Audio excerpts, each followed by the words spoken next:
Hi everyone, and welcome to Garden to Kitchen. Today we'll be talking about squash. Squash is a member of the cucurbitaceae family, which is huge, including all squash, cucumbers, and melons.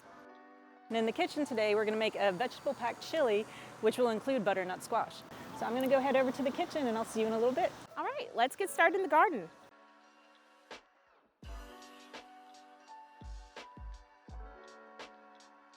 Squash is native to Peru, Mexico, and the United States. Squash is important to many indigenous communities and cultures through their practices and planting methods, such as the Three Sisters, which include beans, corn, and squash. Here we have Lakota winter squash. As you can see, we planted it in the ground. And here, if you look, there's one that is semi-ready. It'll be ready in a few days. Here we have our cheese pumpkin, which will be ready in November and December. So we have to come back for the pumpkin patch. And our third and final squash is the butternut squash. Telltale signs that butternut squash are ready to be harvested. One, there's squash on the vine. And two, you can see that some of the vines are dried up. The leaves are dry. Most of the energy is being directed towards growing the fruit or the squash. Here we have our squash. It's really easy to harvest. All it takes is a little snip. There we go. You can use every part of the plant, from the leaves to the seeds to the fruit to the flower. Now that we have our butternut squash, let's go check out what Rachel's doing in the kitchen. Today we are going to make a vegetarian chili recipe. This is from our Post Center cookbook.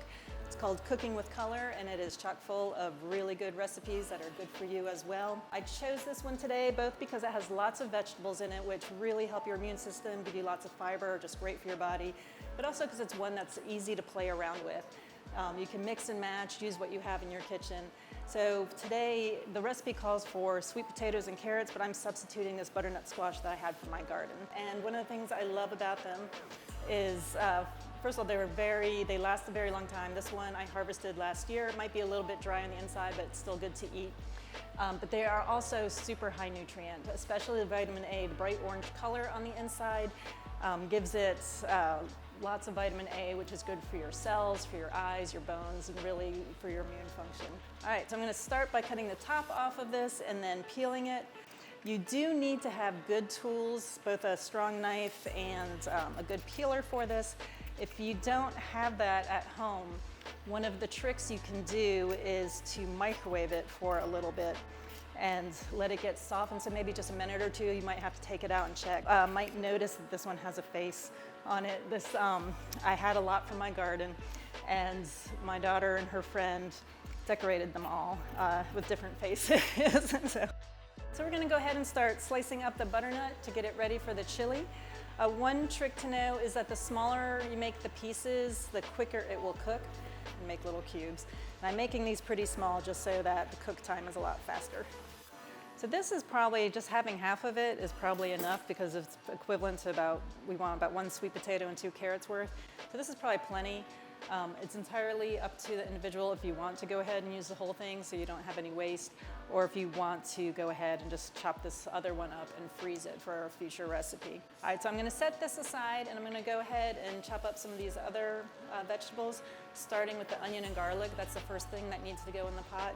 And then we'll add the butternut to it, and then chop up the other vegetables and add those in and let it stew for a while. So I already have added my 2 tablespoons of olive oil to the pot. And now I'm going to add my chopped onion. This is 1 whole chopped onion.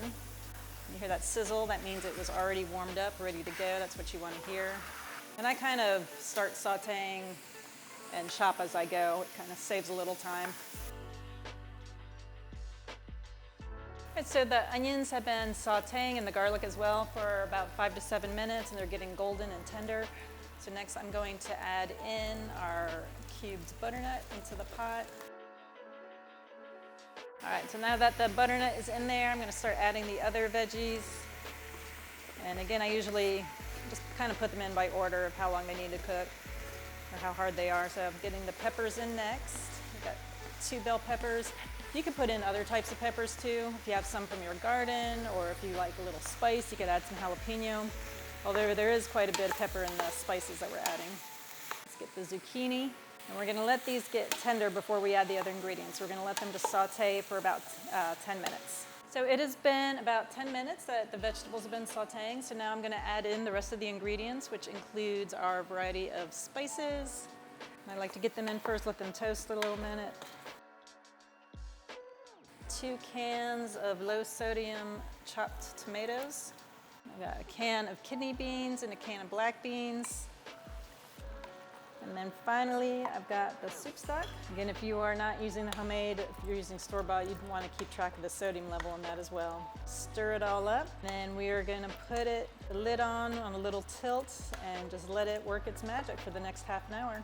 So it has been about a half an hour or so since this has been stewing. And what I want to do now is check and see if it's ready. I'm going to take one of these bigger pieces of butternut, because those will be one of the tougher things, and if I can put the fork in easily, see how nice and tender that is? So that means it is ready. And then the final step of this recipe really is just about personal taste. If you want it to be a creamier chili and a little bit thicker, you can mash it up. You still want some nice chunks of vegetables in there, but this will just really thicken it up and make it a little heartier and less of a stew. Smells so good. I'm glad you got my lunch ready for me. Glad you came to join me. I made some vegetable chili from our Cooking with Color cookbook. It is chock full of a lot of different vegetables, but we used the butternut in there, which is loaded with vitamin A and fiber and low calories. It's going to help your eyes, help your immune system, and it's delicious. Nice, just in time for soup season. Here I have our butternut squash from earlier. It's not ready right now. We have to let it cure for about a week, but just in time to make it again. And don't forget to Stay Po Fit.